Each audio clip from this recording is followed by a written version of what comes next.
الحمد لله نحمده ونستعينه ونستغفره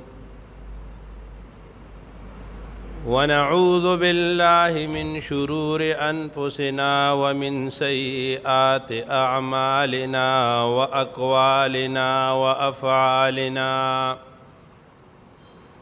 من يهده الله فلا مضل له ومن يضلله فلا هادي له ونشهد أن لا إله إلا الله وحده لا شريك له ونشهد أن محمدًا عبده ورسوله أرسله إلى الناس كافة بشيرا ونذيرا وداعيا بإذن الله وسراجا منيرا أما بعد فأعوذ بالله من الشيطان الرجيم بسم الله الرحمن الرحيم وما أرسلناك إلا رحمة للعالمين وقال رسول الله صلى الله عليه وسلم أنا دعوة أبي إبراهيم عليه السلام وبشارة أخي عيسى عليه السلام أو كما قال رسول الله صلى الله عليه وسلم گر تمہیں خواہی مسلمان زیستن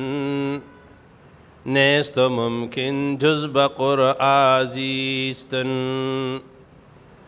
گر تو در قرآن ز اگ بگریختی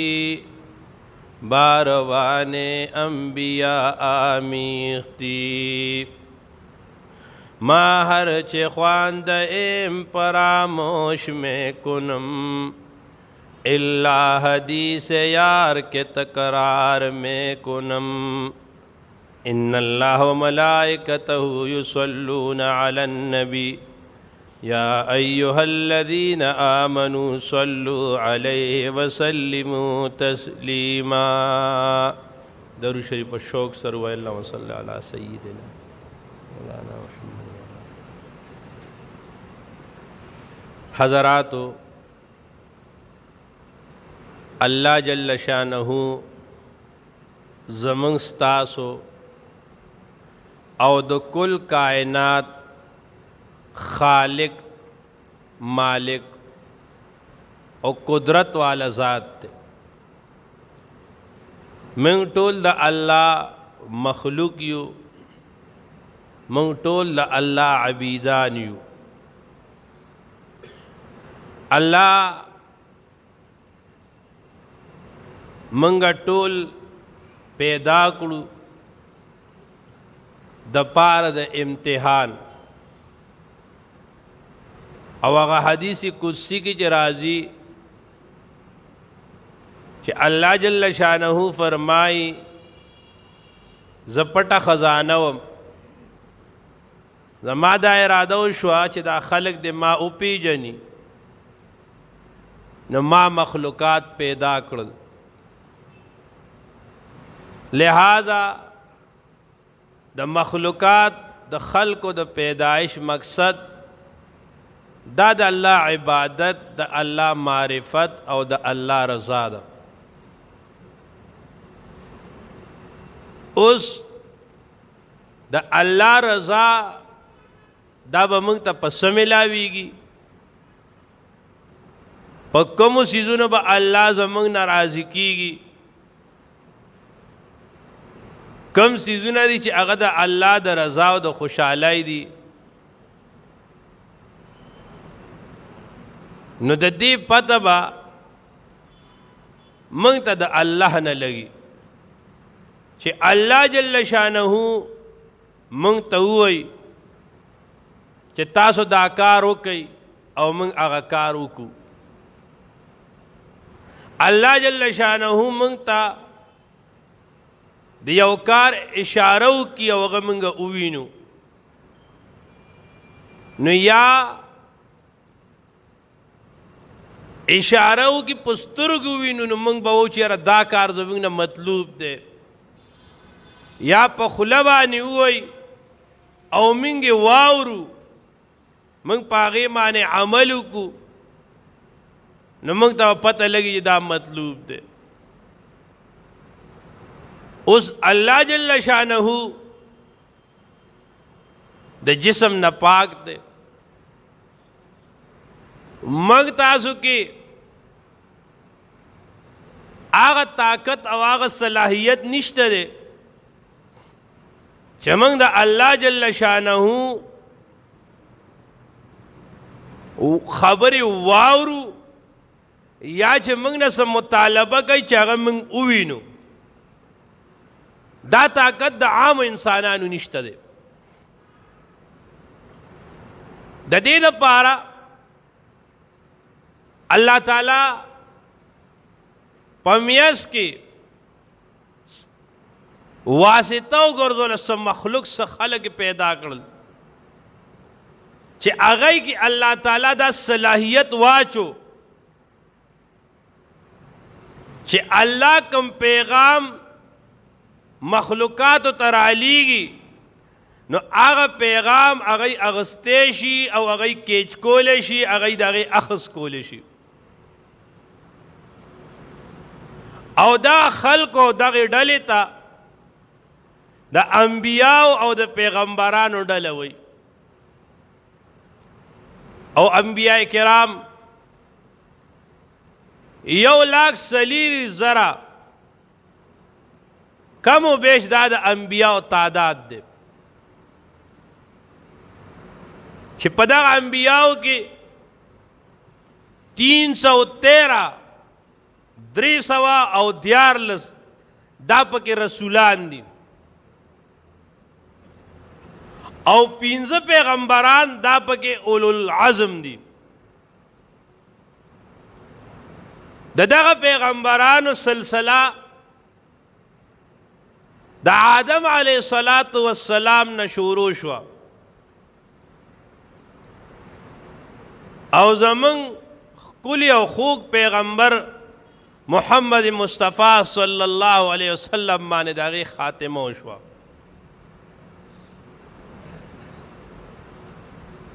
دا څومره پیغمبران چې راغلي دي د نبی علیہ السلام نه علاوه هغه یو وخت سره یو علاقې سره محدودو،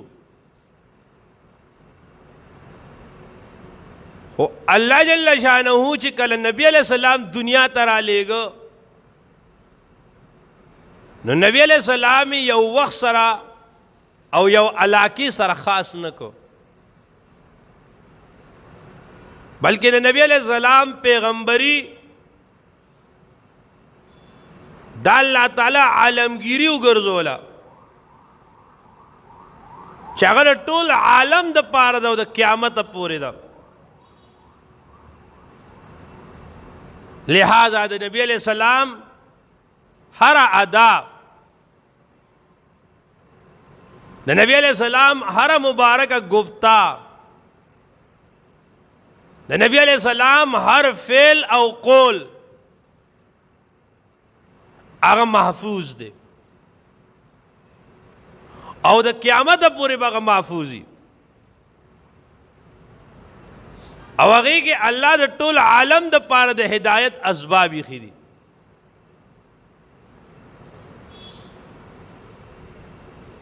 دې د وجې یو انګریز دی، عیسائی دی، هغه کتاب لیکلی دی دی 100 مین، 100 بهترین شخصیات. هغه 100 بهترین شخصیاتو کې د ټول لړومبی شخصیت خپل عیسائی دی او هغه د رسول الله صلی الله علیه وسلم شخصیت ذکر کړی دی او هغه ځای کې هغه خپله وایي چې کېدای شي چې په ما باندې څوک سوال وکړي چې ته لومبی د عیسی علیه السلام ولې ذکر نه کې چې ته د نبی علیه السلام تذکره کې انو وایي زه دا جواب به ورته کوم چې چونکې د مسلمانانو پیغمبر محمد صلی الله علیه وسلم چې دی دا یو علمگیر شخصیت دی او ته چې د چا اتباع کې ته چې د چا تاریخ رالی ته چې د چا سوانح راوچته سیرت راوچته پای کې د ټول لړومبه مرکزی چیز دا چې دنو تاریخیت ته چې تاریخی اعتبار باندې داغه حالات هغه په مضبوط سند سره تاسو راغلی وي وای د نبی علیہ السلام نه علاوه څومره پیغمبران چې دي د هغوی حالات او دا موږ ته په سند متصله سره نه دي راغلي میاس کې سند مات دی دا یو د نبی علیہ السلام یو ادا هغه چې دی نو محفوظ ده او موږ ته هغه په صحیح سند سره راغله رسول الله چې کله حیات دنیا کې موجود په هغه ټیم کې صحابه کرامو د نبی علیہ السلام نه یو ادا هغه محفوظ کولهم یادولهم لیکلهم او عملی طور هغه دنیا ته خوله د صحابه کرامو دور دا د 100 او د 10 هجری پورې چلیدلی دی زه د سیرت کې بیا وایم اخیری صحابي چې وفات کېده دا 110 هجری وه په 110 هجری دې کې داسې صحابه وو چې نبی علیہ السلام په هجری کې هجرت یې وکړه 10 کاله د رسول الله ژوند د رسول الله څخه ډېر کبار اصحابانو چې هغوی 13 هجري 40 هجري تېرېده هغوی وفات وو خو ډېر کشرانو چې دی بیا وروستو پورې هم ژوندي وو بیا د هغوی نه پس د اصحابانو چې کوم دور دی د هغوی شاګردان هغې ته تابعین وایي بعضې تابعین خو هغه وو چې د رسول الله په زمانه کې هغو رسول الله یې لیدلی نو او بعضې د هغې نه لیټو او د تابعین دور دا چې دی نو د 150 1.5 هجری پورې دا وچلېدو بیا ورپسې تبع تابعین چې کم د تابعینو شاګردانو او د هغوی دور دا چې دی نو د 210 220 هجری پورې وچلېدو چې کله 220 هجري کېده او د نبی علیہ السلام دا ټول اداګانې دا ټولې محفوظ وي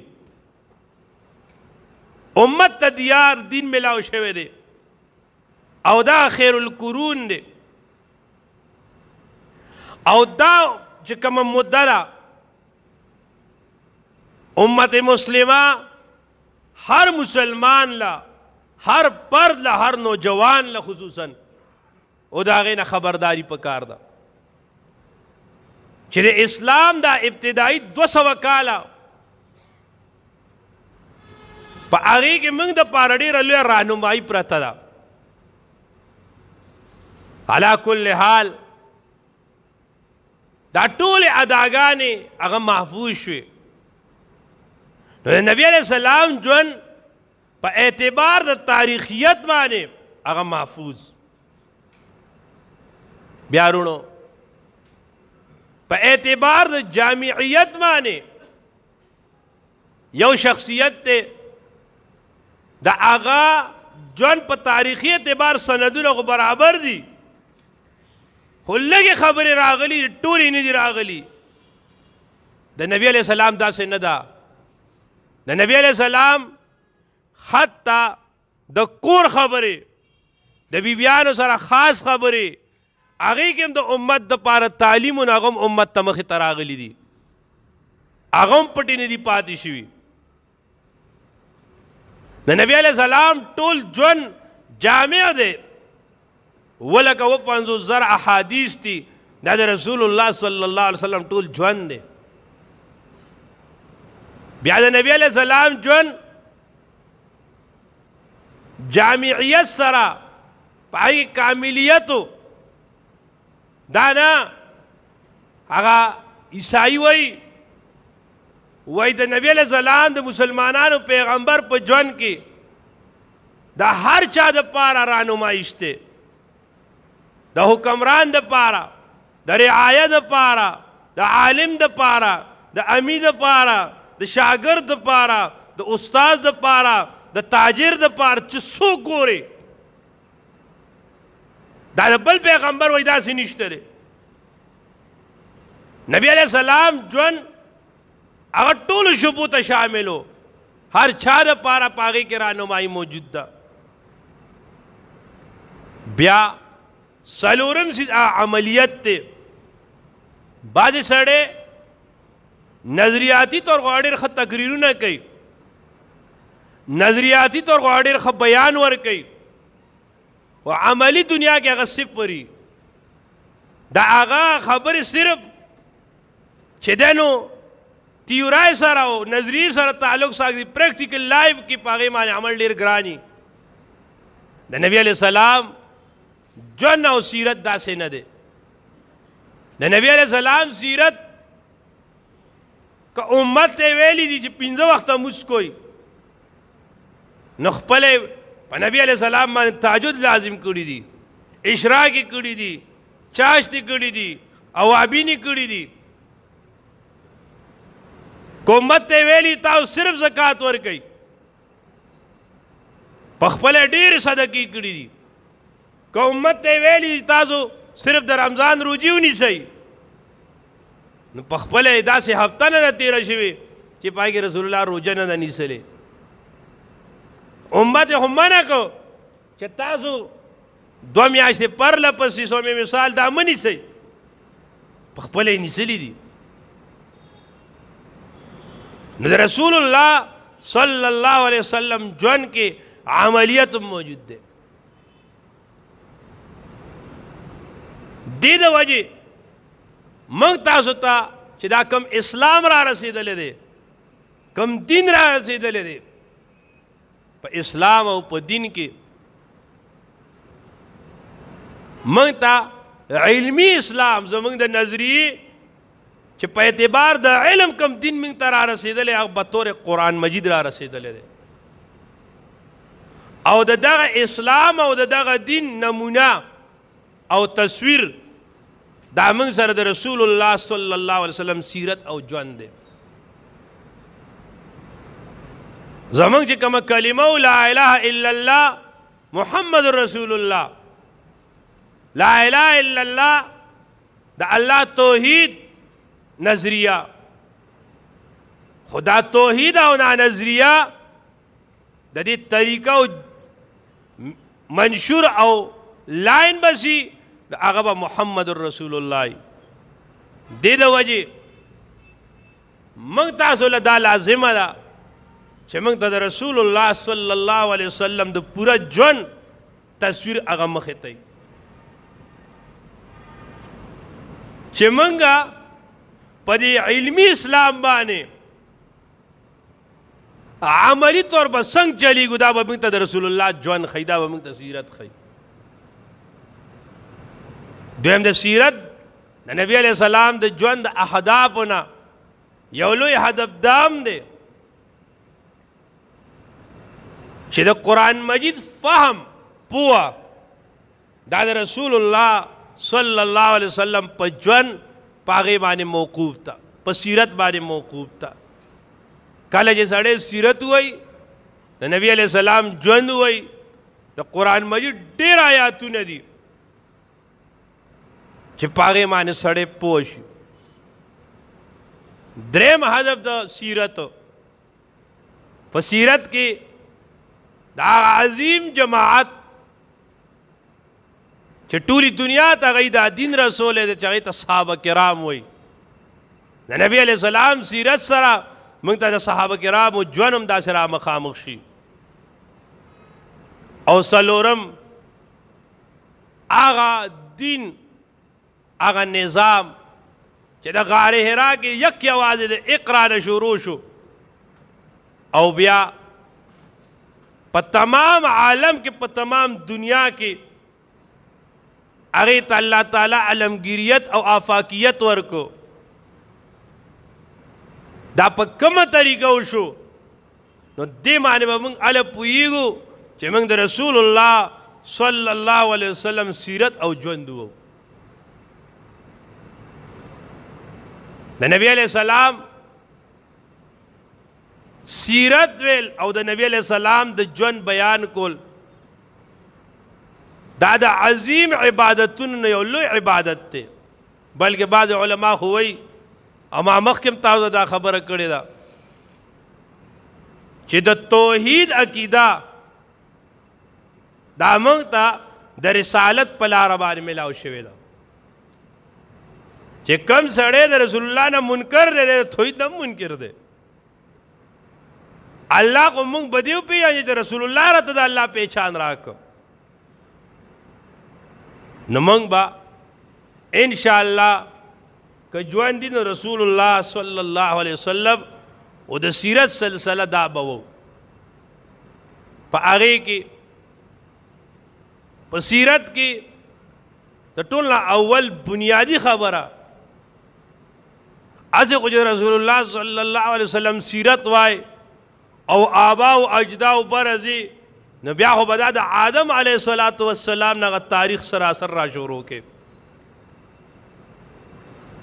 خو موږ به ډېر لرې نه ځو، موږ به نږدې نږدې نه رالو. د ټول نه اول خبره دا ده چې الله نبی علیہ السلام امام الانبیاء وګرځو، د ټولو پیغمبرانو سردار وګرځو او لږ علاقې له نه ټول عالم ته راولېږو. نو نبی علیہ السلام چې الله را لېږه نو آیا اتفاقاً په مکه شریفه کې پیدا کو، اتفاقاً په عربو کې راولېږه، اتفاقاً په آل اسماعیل کې پیدا شو. کنه دې په شاته د الله د حکمت یو لوی تار پروت دی.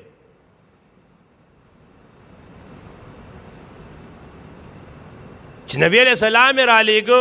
یو سړی به یاره پاکستان کې به پیغمبر را لېږلو، بل ځای به را لېږلو. خو د هغې جواب دا دی چې نبی علیہ السلام الله جل شانه په عربو کې را لېږه، په مکه شریفه کې را لېږه. د هغې بنیادي ډېر وجوهات به یې خو درې غټ غټ وجوهات هغه کتابونو لیکلي دي. د ټول نه لومبای وجه هغه د مکې شریفې او د عربو هغه جغرافیاتي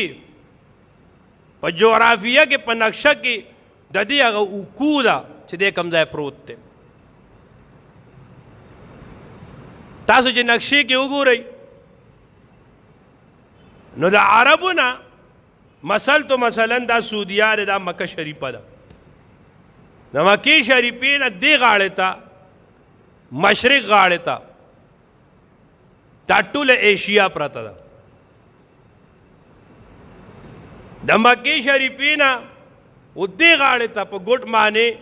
ټول افریقا پرته ده او دې غاړې ته ته ټول یورپ پروت دی شمال ته د یورپ دی جنوب ته د افریقا ده او مشرق ته دی چې دنه ټول ایشیا پرته ده او دا عرب شو په هغه ټیم کې د تمامي دنیا نقشم دکه وه د امریکا وغیر رستو راوتی دي او په هغه ټیم کې مکې شریفې ته به د دنیا نوم وي دا نوم نی څنګه چې په وجود کې دا نوم په میانځ دی او دارنګې دا د تمام دنیا په هغه ټیم کې سنټر هغه حسابېدو او ټولې دنیا ته رابطه کول دا د مکې شریفې نه وه او دغه د مکې شریفې نه تمام دنیا سره هغه سرکل لګېدو نو چونکې نبی علیہ السلام الله د ټول عالم د پاره رالیږو نو د ټول عالم په سنټر کې راولېږو چې ټول عالم ته هغې ته رسېدل پهنچ هغه آسان شي یو طرف ته یو ګوټ ته یې راونه لېږو دویمه وجه د عربو د خلقو خصوصیاتو الله جل شانه چې نبی علیہ السلام په عربو کې را لېږو نو د عربو خلقو هغه ټیم کې چې په هغې کې کوم خاص خصوصیات موجودو دا په ټوله دنیا کې نو ړومبی د عربو خصوصیت دا و په هغه ټیم کې زه رستو بیا وایم چې په دنیا کې کم مذاهب دغه ټیم موجودو څومره حکومتونه موجودو خو په هغه ټیم کې په تمامه دنیا کې چې کم مذاهب چلیدل یهودیت عیسائیت مجوسیت بودمت او هندو دا مذاهب هلته چلیدل خو او دې خلکو مختلف ځان له غلط عقیدې جوړې کړې وې عرب چې کوم هغې کې شرک و خو زیات تر خلک په هغې کې هغه امیان و یو دوه اصطلاحګانې یو ته جاهل مرکب وی یو ته جاهل بسیط وی جهل بسیط وی جهل بسیط دا دی چې انسان ته څه ډېر پته مته ني بس یو ساده می سړی دی ژوند تېروي جاهل مرکب هغه دی چې هغه یو غلطه نظریه یو غلطه خبره په ذهن کې په زړه کې پخه کړې ده او دی وي جاهل او دی ځان پوه ګڼي پارسای شاعر وی ہر کس کے ندانت و ندانت کے ندانت در جہل مرکب ابد الدہر بماند ہر کس کے ندانت و بدانت کے ندانت او نیس خری خیش بمنزل برسانت یو سڑے رے جاہل لے سو تا پتہ نشتے رے او دا دا پتہ رے جدو پس نه پوهیږم نو دی به خپل منزل ته ورسي یو ځل به کامیاب شي خو بل کس دی جاهل هم دی پس پوهیږي هم نه او ده په خپل ځام کې دا ایښې ده چې زه ډېر ښه پوهیږم او دی به همیشه جاهل مرکب اوسي نو عرب چې کوم و دی کې جهل بسیط و او په تمامه دنیا کې هغه جهل مرکب و لہذا دا امیانو والذی بعث فی الامیین رسولا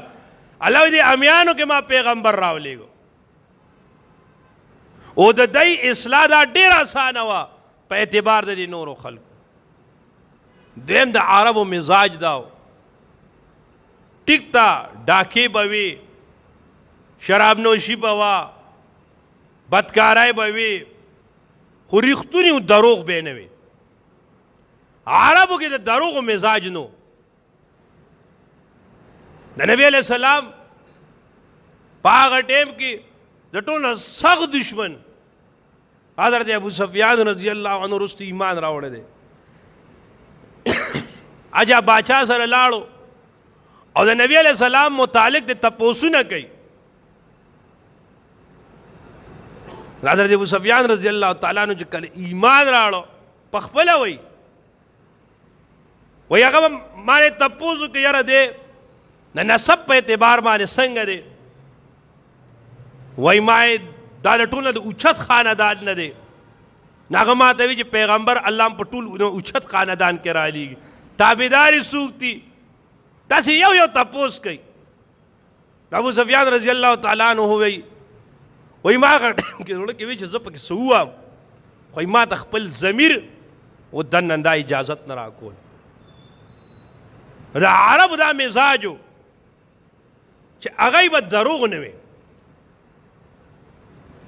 دریم د هغه په خصوصیاتو کې غټ خصوصیت دا و هغه له الله تعالی حافظې ورکړې او د غضب حافظې وي، او داسې حافظې وي چې هغه ته به د خپل د اس د اوښو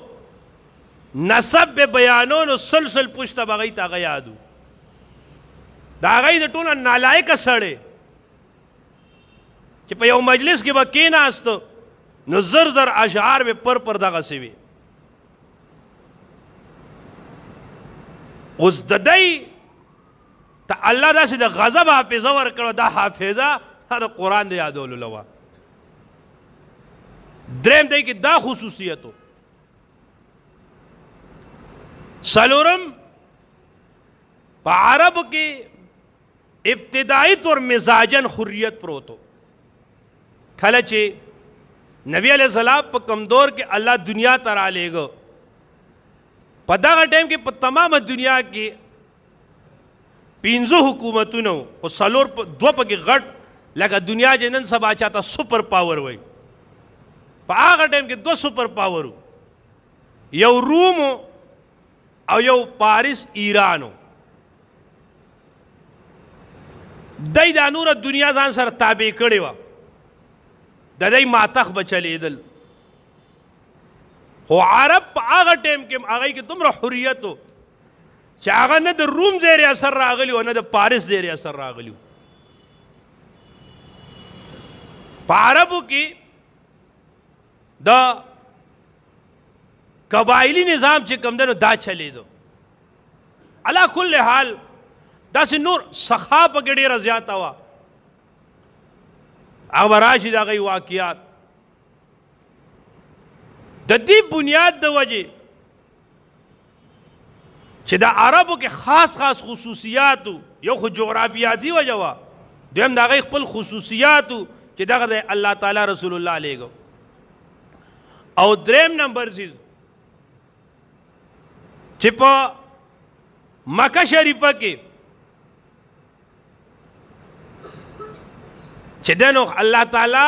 بیت الله او خانه کعبه هغه ګرځولې وه، هغې د وجود د وجې الله رسول الله دغلته پیدا کو. او دا د ابراهیم علیه الصلاة والسلام دعا وه.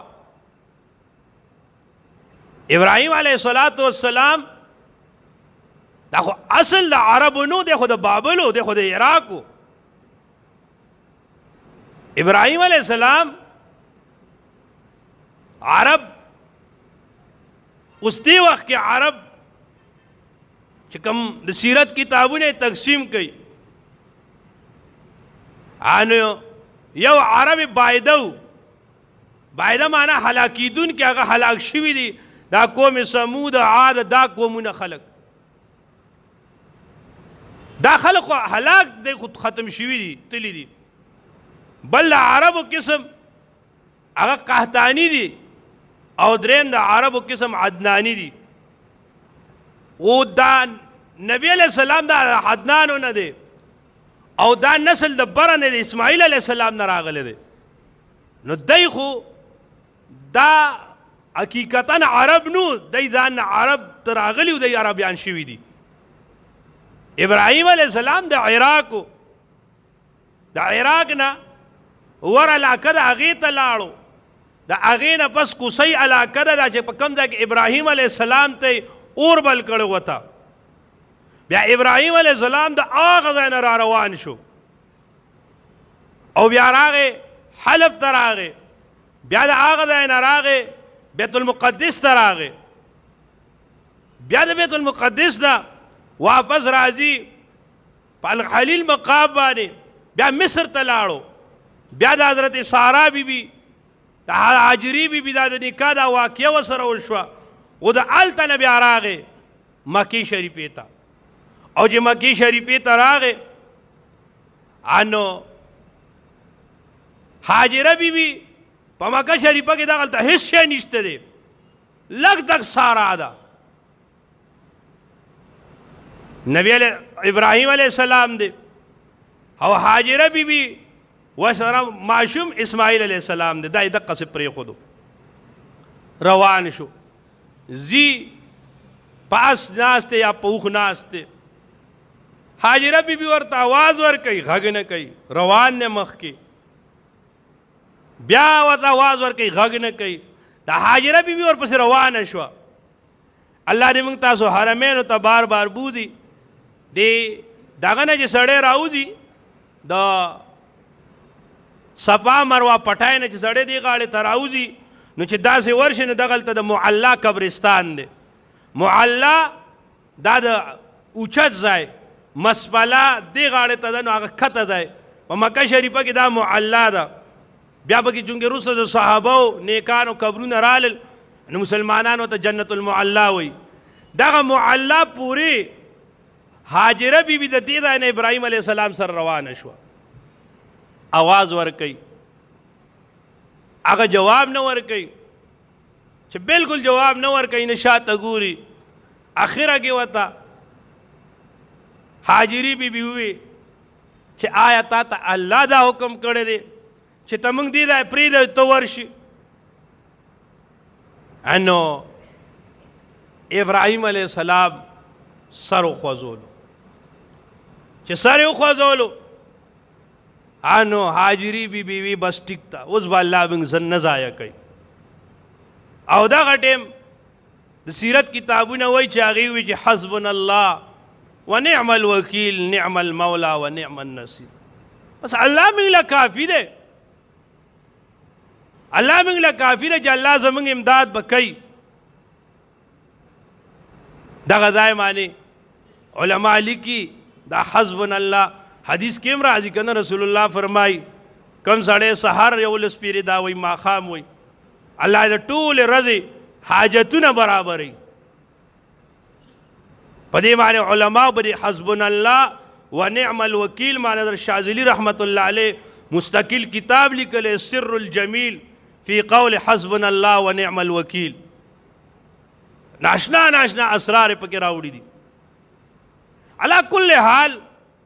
دغه ځای کې ابراهیم علیه السلام اسماعیل علیه السلام پرېښودو، بیا هغه جرهم قبیله راله او دغلته آباده شوه. بیا په هغې کې اسماعیل علیه السلام هغه نکاح وکړه. بیا دغه د اسماعیل علیه السلام په نسل کې دا چې دی نو عدنان راځي او بیا چې دی نو کته چې راځي دا رسول الله صلی الله علیه وسلم دا نسب په دې کې راځي. نو نبی علیہ السلام چې الله را لیږو بیا ابراهیم علیہ السلام واپس راغلی دی او بیا یې د خانه کعبې آبادې کړی دی او بیا هلته ابراهیم علیہ السلام یو دعا کړې ده چې الله دا د امن ځای وګرځي، د تمام امت زړونه الله دې ته متوجه کړي او الله په دې کې هغه آخري پیغمبر راولېږي او الله امتا مسلمتا لکا، الله یو امت دې کې پیدا کړي. نو دا د ابراهیم علیه السلام هغه دعا وا او وجود د کعبې و چې الله جل شانه نبی علیہ السلام دا دغلته پیدا کو د رسول الله صلی الله علیه وسلم پیدایش دغلته کېدو نو ما تاسو ته عرض وکړو چې د هغې دپاره درې بنیادي وجې وې یو د خانه کعبې وجودو یو د عربو خصوصیاتو یو جغرافیاتی طور د هغې هغه محل وقوع چې د هغې د وجې الله جل شانه نبی علیہ السلام هغه دغه ځای ته راولېږو علا کل حال وخو ختم دی خو که ژوند دي انشاءالله آئنده څو جمعې چې هر څو پورې راځي د رسول الله صلی الله علیه وسلم سیرت هغه به بیانو او کوشش تاسو دا کوئ ما تاسو ته ووي زموږ دوه څیزونه دي یو موږ ته علمي اسلام دا موږ ته قرآن مجید وایي عملی اسلام دا موږ ته د نبی علیہ السلام سیرت وایي په قرآن مجید به موږ څنګه عمل کوو په شریعت به موږ څنګه عمل کوو دا موږ ته د رسول الله